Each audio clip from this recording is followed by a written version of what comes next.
여러분 안녕하십니까, 진성호입니다. 지금 청와대의 각종 의혹의 중심에 서 있는 인물이 있습니다. 바로 박형철 반부패 비서관입니다. 사의를 표명하고 지금 청와대에는 출근하지 않은 것으로 보입니다. 자, 박형철 비서관 때문에 지금 청와대가 난리가 났습니다. 조직에 칼을 꽂았다.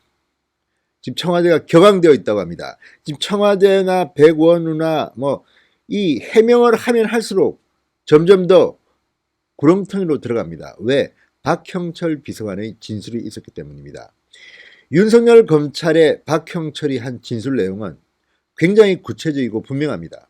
예를 들어서 백원우 민정비서관이 울산시장 김기현 전 시장의 측근 비리 첩보를 직접 박형철 비서관에게 전했다. 그리고 보고서 형태였다. 이것만 단독으로 줬다. 이런 말들은 백원우의 해명과는 사뭇 다릅니다. 백원우 비서관은 전 비서관은 여러 개를 한꺼번에 준 것처럼 이야기했습니다. 그런 뉘앙스로 이야기했습니다. 그리고 그냥 첩보 들어온 것은 우편으로도 들어올 수 있고 이런 식으로 이야기했는데 그게 아니었나 봅니다. 그리고 무엇보다 박형철 반부패 비서관은 아마도 백원우의 월권이 상당히 기분 나빴을 겁니다. 담당자는 난데 반부패 비서관실에서 이 정부 인사라든지 이런 공무원들에 대한 감찰을 합니다. 그런데 민정비서관이 대통령 친인척을 관리해야 될 민정비서관이 월권을 해서 심지어는 울산시장 절대 청와대가 감찰해서는 안 될 그런 민간인 사찰 의혹까지 받으면서 첩보를 넘겼다. 당시 반부패 비서관실에서는 반대했다고 합니다. 경찰에 이 첩보를 넘기는 것을. 그런데도 백원호의 독단으로 진행했다는 겁니다. 자, 진성호의 직설 시작합니다. 과연 박형철의 입 때문에 앞으로 청와대가 어떻게 될까 한번 생각해 보겠습니다. 방송에 앞서 아직 진성호 방송에 구독자가 아니신 분들은 붉은색 구독 버튼 눌러주시면 감사하겠습니다. 자, 사의를 표하긴 했지만 아직까지는 사표가 수리되지 않은 것으로 보입니다. 아직까지는 현직입니다. 박형철 반부패 비서관. 검찰에 2주 전 진술을 했다고 합니다. 울산지검에서 출장 온 수사관한테 한 것으로 보입니다. 아마도 이렇게 진술을 한 것은 윤석열 검찰총장과의 관계가 상당히 자요한 것으로 보입니다. 사석에서 이 박형철 비서관은 성렬이 형이라고 부른답니다. 성렬이 형. 그만큼 인간적으로 가깝다는 겁니다. 자, 박형철 비서관은 이 과거 윤석열 총장과 함께 한 팀을 이뤄서 수사를 한 적도 있습니다. 아주 가까운 인간적인 관계라고 합니다. 그래서 윤석열 총장이 아마도 설득하지 않았겠나 싶습니다. 박형철 비서관은 현직입니다. 현직인데도 불구하고 검찰에 이렇게 술술 털어놓은 이유가 뭘까요? 아마 박형철 비서관은 느꼈을 겁니다. 지금 진행되고 있는 이미 공개된 것을 보면 내가 더 이상 청와대 위에서 있다가는 정의에 위배되는 행동을 한 사람으로 낙인 찍힐 수도 있다. 역사의 죄인이 될 수도 있다. 이런 판단을 한 게 아닐까 싶습니다. 김태우 전 수사관이 활동했던 특별감찰반 박형철 반부패 비서관 아래에서 이루어졌습니다. 당시 김태우 전 수사관이 많은 것을 폭로했습니다. 그때 박형철 비서관도 침묵했습니다.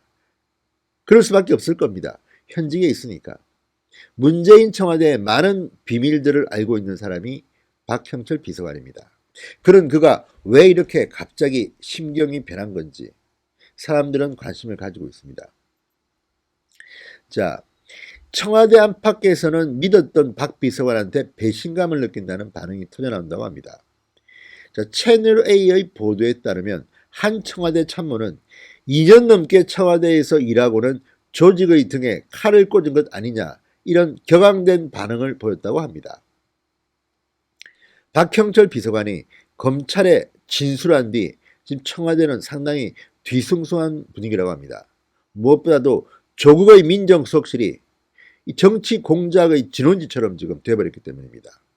지금 나오고 있는 유재수 전 부산시 경제부시장 의혹, 그리고 황운하 전 울산지방경찰청장 의혹, 이런 것들이 모조리 다 조국 민정수석 아래에서 일어났던 일들입니다. 이것 하나만 제대로 터져도 문재인 대통령은 탄핵 이야기가 나올 만큼 상당히 엄중한 상황입니다. 자, 채널A와의 통화에서 또 다른 청와대 관계자는 결국 친정인 검찰 편을 든 것이다 씁쓸해했다고 합니다. 자, 문재인 정부 출범 이후 첫 번째 국정과제인 적폐청산 업무를 총괄했던 사람이 박형철 반부패 비서관입니다. 그런데 그 많은 비밀을 알고 있을 박형철이 생각을 바꿨나 봅니다. 윤석열 검찰에 다 털어놓은 것으로 보입니다. 특히 다른 문제는 모르겠지만 울산시장 선거와 관련된 청와대 개입 의혹에 대해서는 박형철 비서관도 인간적으로 분노한 게 아닌가 싶습니다. 민정비서관이 해서는 절대 안 되는 월권을 한 데다가 울산시장은 청와대의 감찰 대상이 아닙니다. 그리고 결국 책임은 박형철 비서관에도 있습니다. 박형철 비서관이 속한 반부패 비서관실을 통해서 경찰의 첩보는 이첩됐습니다. 물론 상부 지시였기는 하지만 불법을 저지른 가능성이 짙습니다. 자, 박형철 반부패 비서관은 지난 2018년 이렇게 말했다고 합니다. 청렴한 대한민국, 부패 없는 대한민국을 만드는 그런 역할을 하자는 차원에서 아마 이름을 반부패 비서관으로 새로 정한 것 같습니다. 이름이 바뀌었습니다. 자, 이때의 박형철 비서관의 포부, 청렴한 대한민국, 부패 없는 대한민국을 만드는 역할. 지금 반부패 비서관실에서 일어났던 일들이 과연 청렴한 대한민국, 부패 없는 대한민국입니까? 유재수 전 경제부시장의 전횡. 지금 텔레그램 등이 검찰이 확보했는데 금융위원회 인사를 좌지우지하고 정권의 실세들과 텔레그램 대화를 나누면서 인사를 논의하고 이거를 국정농단이라고 합니다. 그리고 비행기 표 받고 무슨 골프 채 받고 감사합니다. 자, 이런 사람을 감찰했는데 중단을 지시한 사람이 또 누굽니까? 위선의 조국입니까? 아니면 그 위선입니까? 이거를 다 알고 있는 사람이 박형철 비서관인 것입니다. 자, 박 비서관은 지난 2013년 국정원 대선 개입 사건 특별수사팀에서 윤석열 검찰총장과 함께 일했습니다. 사석에서는 이름을 부른다고 합니다. 각종 의혹의 정권 핵심 인사들, 반부패 비서관 박형철의 입에 목숨이 달려있는 것 같습니다. 제발 박형철 비서관, 처음 이 포부처럼 부패 없는 대한민국, 청렴한 대한민국을 위해서 양심 선언을 해주시기 바랍니다. 김태우 전 수사관은 박형철 비서관의 양심 고백이 시작된 것 같다고 했습니다. 자, 박형철의 입에 따라서 많은 정권 실세들이 지금 벌벌 떨고 있을 것 같습니다. 진성호의 직설이었습니다. 여러분 감사합니다.